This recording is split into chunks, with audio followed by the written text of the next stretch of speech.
KUAM News Headlines is presented by Calvo's Insurance, serving Guam for 80 years. Matson and the Adahi Tanu program. Cars Plus reminds you to put your phone down while driving. Distractions won't get you there. Heads Up Guam, IP&E, Fueling Excellence, McDonald's of Guam, I'm Loving It, and King's Restaurant, located in Tamuning and Dedido. Always open, always local.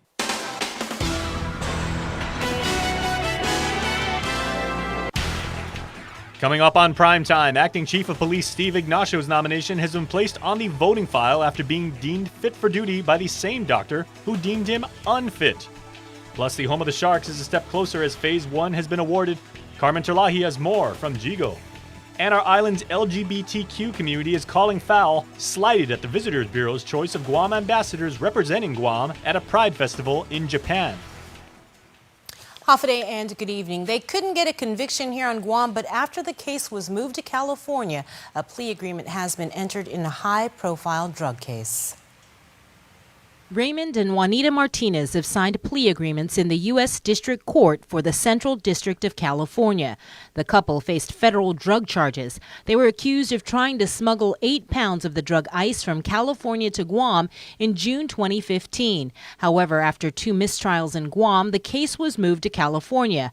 According to the plea agreement signed on April 11th, Raymond and Juanita pleaded guilty to illegal use of a communication facility. More specifically, on June 4th, 2015, in Los Angeles County, they knowingly used a telephone to cause and facilitate the possession with intent to distribute 3,608 grams of actual methamphetamine. As part of the plea agreement, the pair agreed not to contest any forfeitable assets, including a 2008 black Mercedes-Benz G55, 2015 silver Lexus, a yellow Suzuki Hayabusa, and more than $33,000 cash. Raymond and Juanita are scheduled to appear before Judge Fernando M. Olguin on May 1st to officially enter their guilty pleas. The pair could face up to 4 years in prison, followed by a 1-year period of supervised release and a $100 special assessment fee.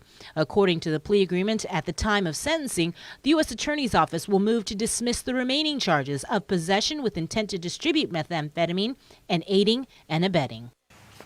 It took about 1 hour for the jury to return a guilty verdict against a pastor that was alleged to have kissed, touched, and sent private messages to a 14-year-old girl from his church.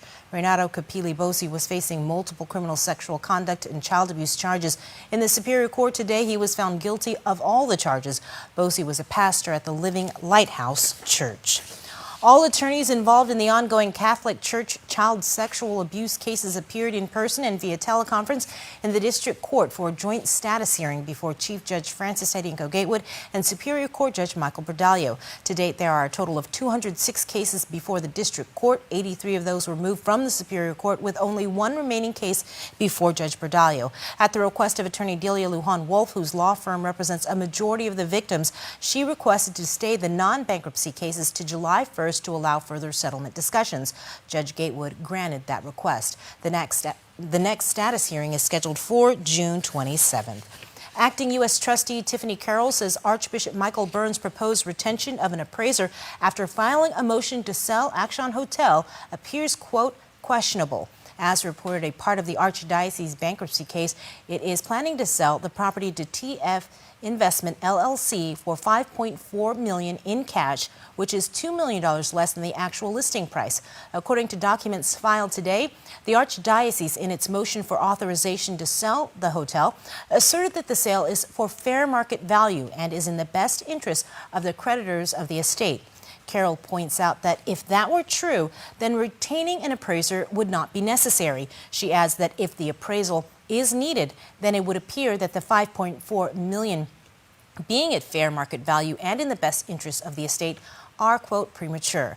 Meanwhile, the Berman, O'Connor and Mann law firm, which represents several victims of clergy child sexual abuse, has joined in on the objection to the sale. The motion was initially filed by the Lujan and Wolf law firm, which questioned the rush to sell.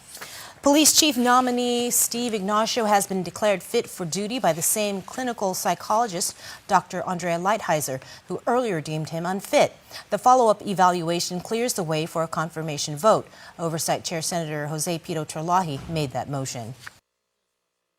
From the Committee of Public Safety, Border Safety, Military and Veterans Affairs, Mayor's Council of Guam, Infrastructure, Public Transit, the nomination of Stephen C. Ignacio to serve as Chief of Police of the Guam Police Department in the voting file.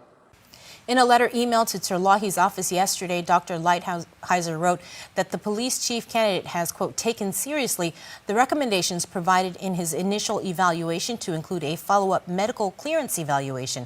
The psychologist also referenced Ignacio's unspecified health status that she had found was a risk to the community and fellow officers because the position is highly stressful and physically demanding. However, subsequent to that first evaluation, Lighthizer writes the applicant has complied with her earlier recommendations to remedy the issue. She concludes that with his successful compliance, he is cleared for consideration of the position from a mental health perspective, with a caveat that he continues those efforts.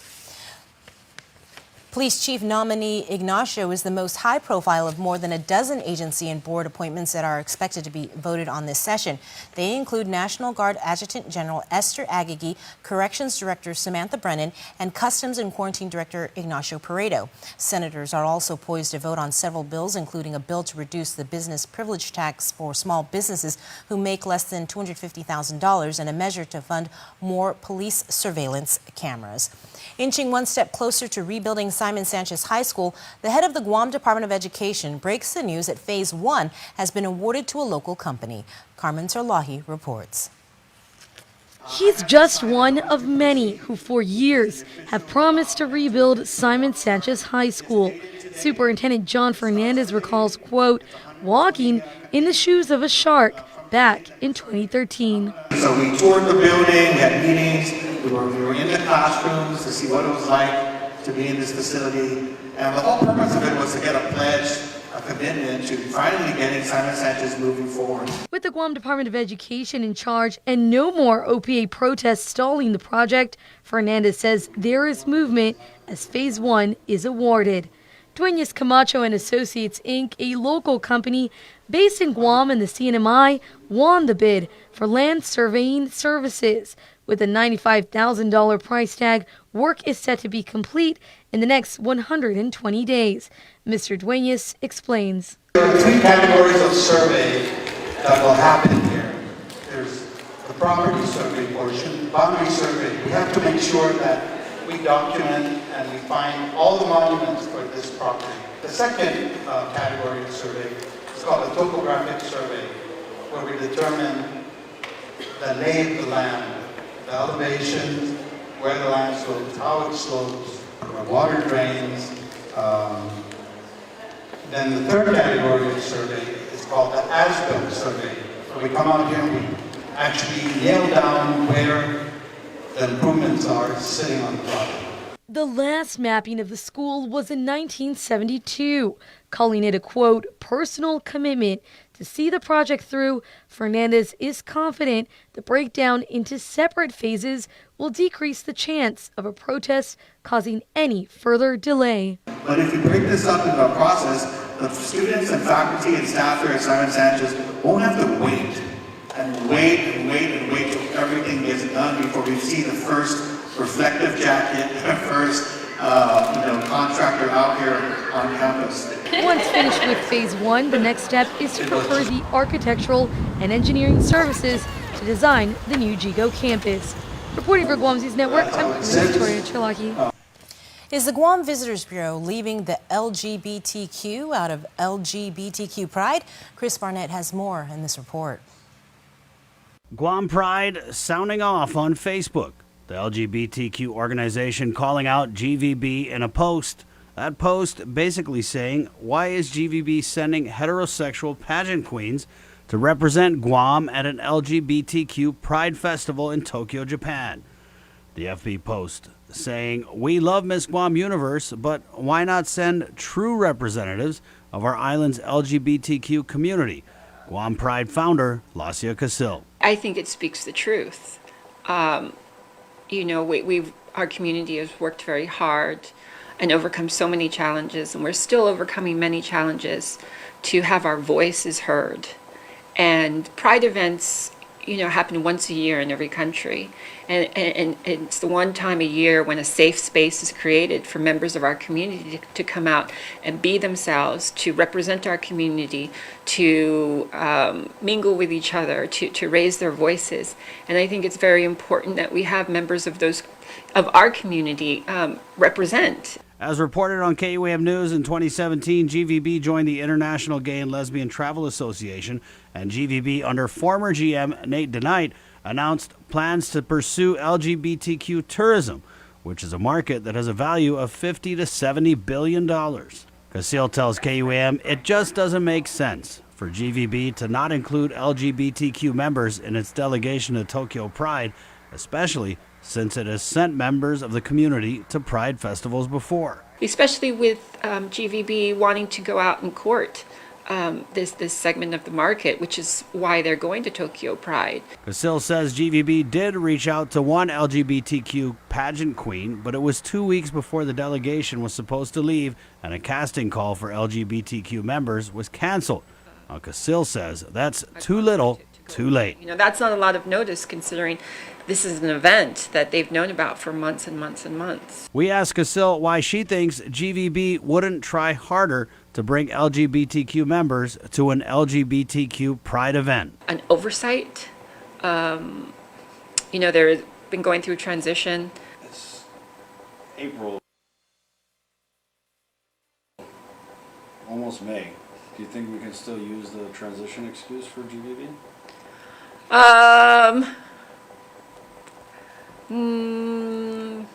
Probably not. With several more Pride events on tap in Japan this year and a local Guam Pride Festival also in the works for 2019, Casil says GVB has been supportive, but when it comes to including LGBTQ members in Pride trips abroad, Casil hopes the agency can do better. I think it's really important that members of our community that are pageant queens or advocates represent with our own voices. Meanwhile, GVB acting president Bobby Alvarez said in a statement that GVB did put out a call for current title holders, and Miss Universe Guam was the only one available that could go, so the GVB team proceeded with planning. For Guam's News Network, Chris Barnett reports. You can read GVB's statements in full on our website. Stay tuned. We're back with more news after the break. There are more ways to experience Guam via KUAM News, giving you what you want, when you want, and how you want it. From smart devices, Alexa, what's in the news? Here's your flash briefing. Over the web, on mobile, on streaming platforms, with immersive, interactive formats, and via social media where it's more than just content, it's conversation. More ways to keep you informed and entertained whenever you want it, wherever you are, on whatever device you're using. A simple handshake. That's all Jake Calvo needed when he started his company. Today, 80 years later, we like to say thank you to all of you who have taken our hand in trust. Thank you to the dreamers. Thank you to the realists. Thank you to the family-oriented. Thank you to the entrepreneurial. Thank you to those climbing the corporate ladder. And to the ones starting a new life together. Thank you to the traditionalists and the edgy. To the young at heart and the old souls. Thank you to the daring, to the protective, to the practical. Thank you to the hopeful. To all of you from all of us, our deepest, happiest, and infinite thanks. 80 years here for you. 80 years thanks to you. Calvo's Insurance, a legacy of trust. The next generation Galaxy has arrived. See it and believe it. The Infinity O display is the most innovative Galaxy screen yet. Capture the wider world. Take stunning photos with a 123-degree field of vision. Use your phone to charge other wireless charging devices. Don't just stand out, stand apart.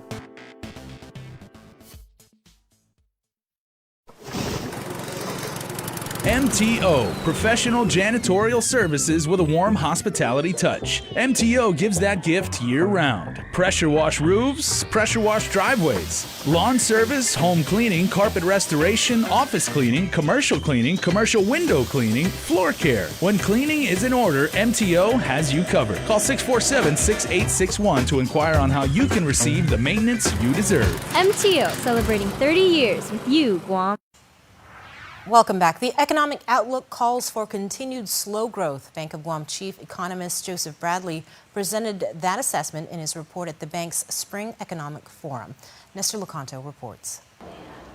Joe Bradley says Guam's economy is continuing to grow, but just ever so slightly. I mean, I'm not seeing a downturn, but I'm not seeing a thriving economy like we've had in the past. In fact, he notes, it's been almost 3 decades since the last big boom of the late 80s. More recently, Guam has seen a boost in spending for the marine relocation, but Bradley says that's had some negative impacts as well. The military projects have absorbed most of the resident construction workers, and whereas they're allowed to bring in H-2B workers in a recognition that there are not enough construction workers in Guam, the civilian community is really hurting. We're not able to build new buildings in the civilian community, or not very many, and so we're not able to create the new jobs that those buildings would provide. The second pillar of the economy, tourism, has racked in record arrivals in the past few years, but that too, says Bradley, has not translated into substantial growth, except for a few industry segments. I'm seeing a lot of bodies, but I'm not seeing a lot of new businesses opening. I'm not seeing really much expansion of businesses in Tuman. Bradley says we need a third leg to stand on. One he's been suggesting for several years now is a telemarketing and pre-positioning and warehousing of goods industry. We've got daylight hours, we've got native language speakers who could work in the telemarketing side of it, and it would create a lot of really good jobs in a warehousing industry if we could bring in goods, store them here for more timely delivery to customers in Asia. For Guam's News Network, I'm Nestor Lecanto. Another $2.3 million in rebase funding has been transmitted to GMH, adding to the more than $9 million Guam's only public hospital has received in rebasing funds from the Centers for Medicare and Medicaid Services since January. The $2.3 million received today is part of a rebase adjustment to the hospital's fiscal year 2017 Medicare cost report. With the deposit, the total rebase adjustment funding transmitted to GMH since January is now $11 million.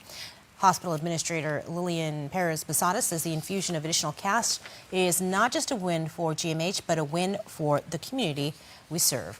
Still no word on how much Andersen Air Force Base will be fined for using swimming pool chlorine tablets to purify base drinking water. The notice of violation was issued after a January 3rd Guam EPA inspection of a 500,000-gallon drinking water tank at Northwest Field. Guam EPA spokesperson Nick Lee tells us officials sat down with Andersen Air Force Base officials to figure out a fine for the violation, which carries a statutory max penalty of $1,700 per day.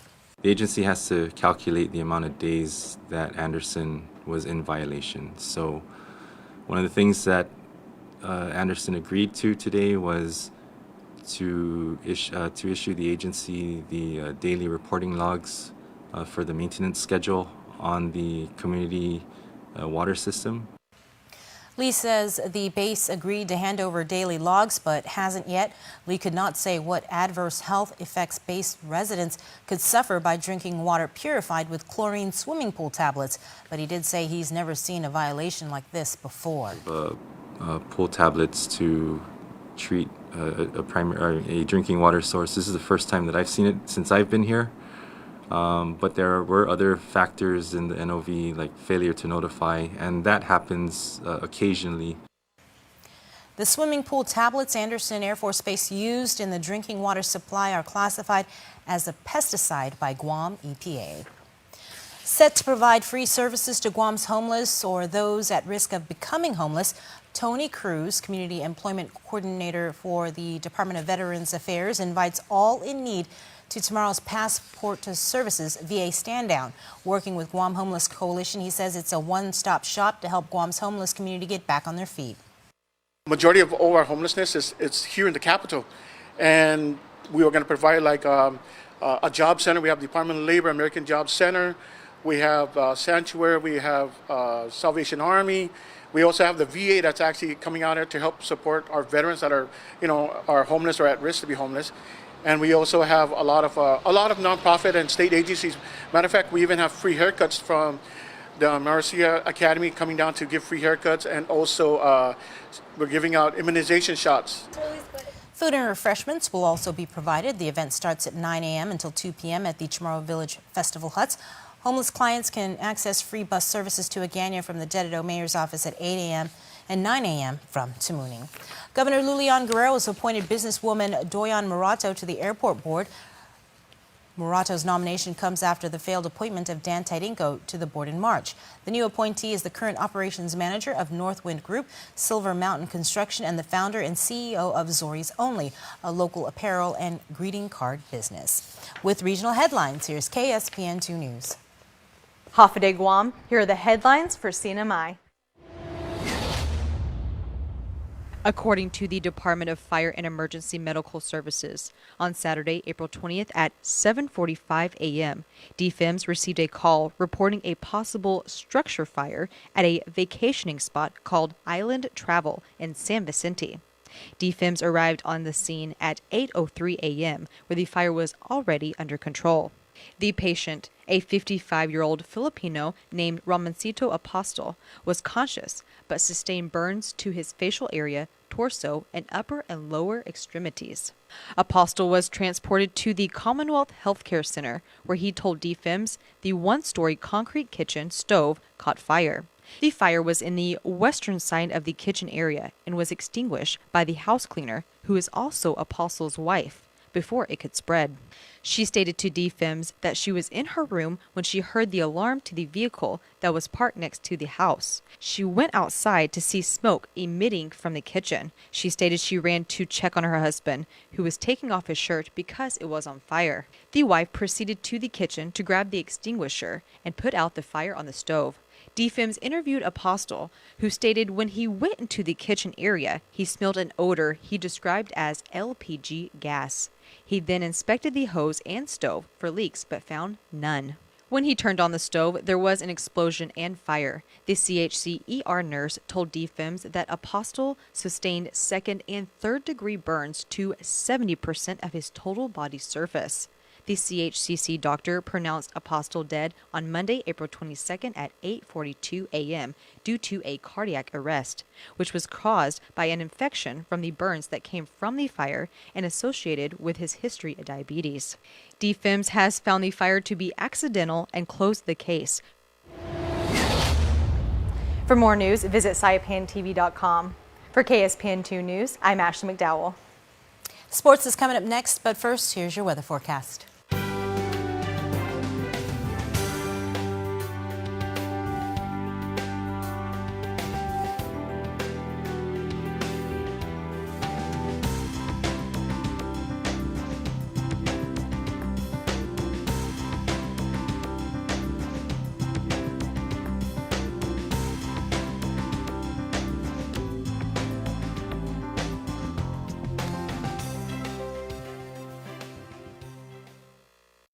Looking for a great deal on a new Chrysler, Dodge, Jeep, or Ram? Then get to Cars Plus in Mighty now for our spring sales event, like a new Jeep Compass Sport, $166 per paycheck, or a new Chrysler Pacifica LX, $220 per paycheck, or save $8,500 on a new Ram 1500. How about a new Jeep Wrangler Sport, only $274 per paycheck? Low 1.99% financing is available on approved credit. Save thousands during our spring sales event going on now at Cars Plus in Mighty. Cars Plus, driven by you. This is a bag, but for Steve, this bag gives him food cred. Because now everyone knows that when they have that craving, or they're just looking for the perfect deal, well, they just need to follow Steve. Follow him all the way to the new McTerry Deluxe at McDonald's. It's an all beef patty smothered with teriyaki sauce topped with lettuce and tomato on a sesame seed bun. For a limited time, price and participation may vary. Now there's a technology that's lighting the way to a new mortgage for people all across Guam. Introducing Simplify Mortgage by Bank of Hawaii, Hawaii's leading lender. Simplify Mortgage by Bank of Hawaii lets you apply for a home loan anytime from any device, making the mortgage and refi process faster and easier. Or work hand in hand with one of our residential loan experts. So put the power of choice and control in your hands. Simplify Mortgage by Bank of Hawaii. Welcome to tomorrow.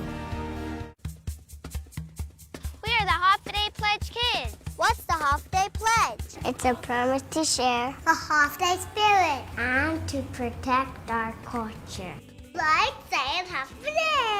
Home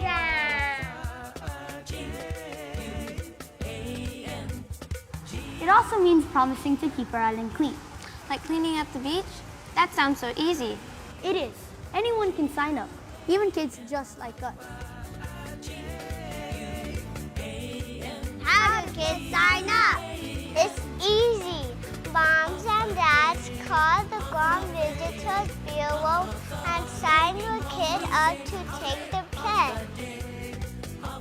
All kids get certificates, bags, and can enjoy cultural activities at the signing ceremony. We are Half a Day Pledge Kids, and you can be too.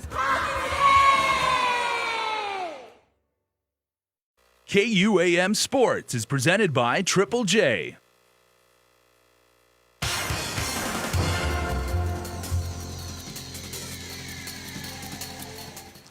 What's up, Guam? Dave Delgado here for KUAM Sports. Thanks for watching. On the way, boys high school volleyball. But first off, this week's Gatorade Game Changer. Check it out.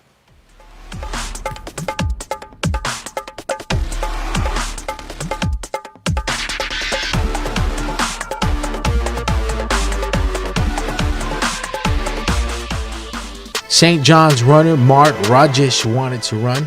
So because his high school didn't have enough athletes to field a complete track and field team, Mark started his high school career running with the JFK Islanders team. The Knights junior runner competes in the 400, 800, and 1500 meter distance races, but he admits his race hasn't always been easy to run. Initially, it wasn't the best experience. My first race, I still remember that I got overlapped. And then the season kept on progressing, kept on doing better and better. And then the satisfaction you get after achieving a personal best, or even beating people you didn't want to beat, never beaten before. That really motivates you and makes you do better, and it made me sort of addicted to the sport. In his first season, Mark placed 4th in the 1500 meters. He followed up that year with 2 medals, a silver for the 1500 and bronze in the 800. His fastest time in the 800 is 2 minutes and 5 seconds. My current goal right now is to break 2 minutes in the 800 meters, which high schooler in Guam has done that before. The only thing that's going in my mind is get this race over with, just get first place, just finish it. Week 4 of this year's IIAG season is tomorrow at JFK. Rajesh will be back on his old stomping grounds. Mark finished 5.21 seconds behind GW's top runner in the 1500 meters 2 weeks ago at Guam High. In the 800 meters, 0.3 of a second separated him from taking the top spot against JFK's Ryan Kent. Mark is currently ranked number 1 for the 800 meters. Mark says watching what he eats has helped him this season. Yeah, last year I wasn't really trying to control my diet. This year I'm more aware, like when I'm eating, cutting down on those sugars, because the only thing that does is slow you down. When it comes to hitting the books, Mark's SAT, 1530, IB Physics, Math, AP Calculus, and History, Academic Challenge Bowl. He also performs in school plays with the drama club and helps with the American Red Cross. He says studies come first and at school above all, and getting into a college in California would be ideal. Running college would be great. It'll be a dream come true. I've have recruiting profiles out there on the internet. I've gotten a couple of offers from Division III schools, Division II. Time management's obviously key. It's going to a school like St. John's, there's a lot of homework, and then they're testing, all of that.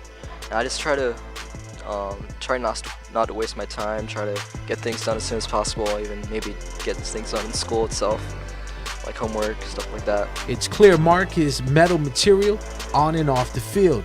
He's shown he's willing to sacrifice what is important to him, and that's what makes Mark Rajesh a Gatorade game changer. IIAG Boys High School Volleyball. The Father Duenas Friars handed the Teason High Titans their first loss of the season in convincing fashion at the Jungle in Mingilao. FD led 10-5 in the first set behind 3 early kills from Aiden McDonald. McDonald finished the first set with 8 kills. The Friars led by as much as 11 and went on to take the first set 25-13. The second set was more competitive with several lead changes and ties. Teason led the set 15-13 but never regained the lead as FD tied the set at 16 up and went on to take the lead 23-20. The home team closed out the set 25-20. Up 2 games to none, Aiden McDonald went to work in the third set, putting down 4 kills, bringing his total to 16 on the night. He ended the game like he did in the first set with the monster shot that put Teason away for good, 25-18 for the 3-set win. The Friars improved to 8-0 on the season. The loss drops Teason to 7-1.